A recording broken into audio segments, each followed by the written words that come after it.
Hi, George here. I'm painting at the Pear Cafe in Battersea Park. I'm using oil paint on a gesso primed board. I start by dividing the board vertically and horizontally.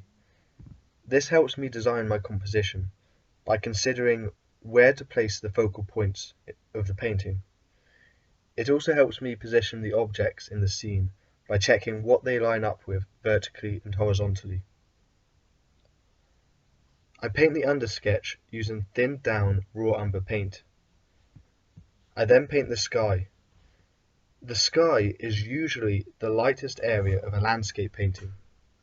Whilst painting this, it's important to remember that the value shifts between the light and the dark clouds are not actually very big in comparison to those in the overall scene. For example, if you squint at the scene, the sky tends to appear as one light value. Once this is painted, I use this as a tool to check how the other values in the scene relate to it.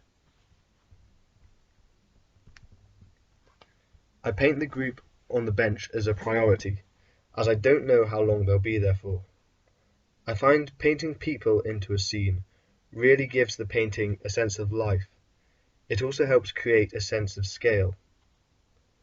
When painting people, especially on location, it's important not to get too caught up in the smaller details.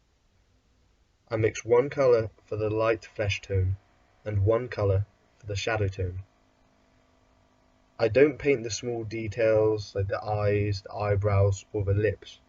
I keep these as general shadow shapes.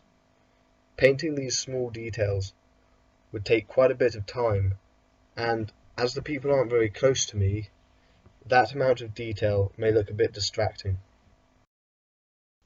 When painting trees, it's very important to think of the overall shape of the tree and do not try and paint every leaf. One, it's going to look distracting, and two, it's going to take you forever. It helps a lot to squint at trees, as this compresses the values so all those leaves aren't so obvious. Especially as these trees are in the background, it really helps to underplay the details. When painting things that are in the distance, in order to avoid the painting from looking flat, it helps to decrease the contrast, make the colours less chromatic, in other words, make the colours duller and less saturated, and make the edges softer. All of these things will add depth to the painting.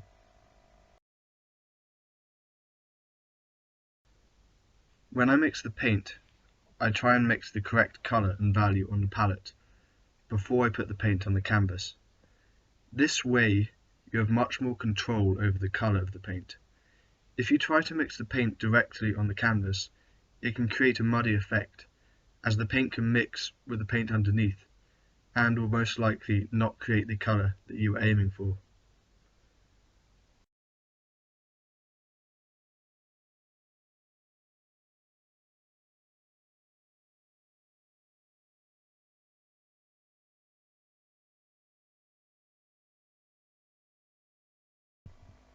As soon as I finish painting the reflection on the lake, this group of children come over to me. They're fascinated to see me painting. Although the children don't speak English, they made it clear to me that they want to be painted into the scene. They speak both French and Spanish. Despite learning French at school, my Spanish is a lot better, or not as terrible as my French.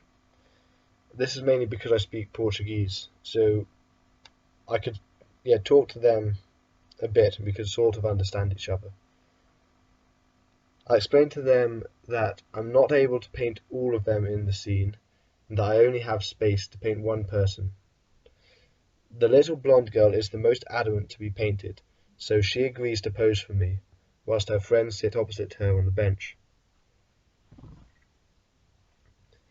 I actually feel that having her in the foreground really adds some much needed visual interest to help balance out the composition, and of course made her very happy.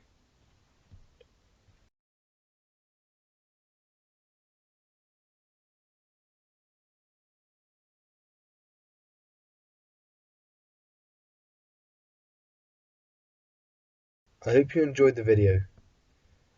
Please like and subscribe to my channel, and you can also follow me on Instagram to keep up with my artwork.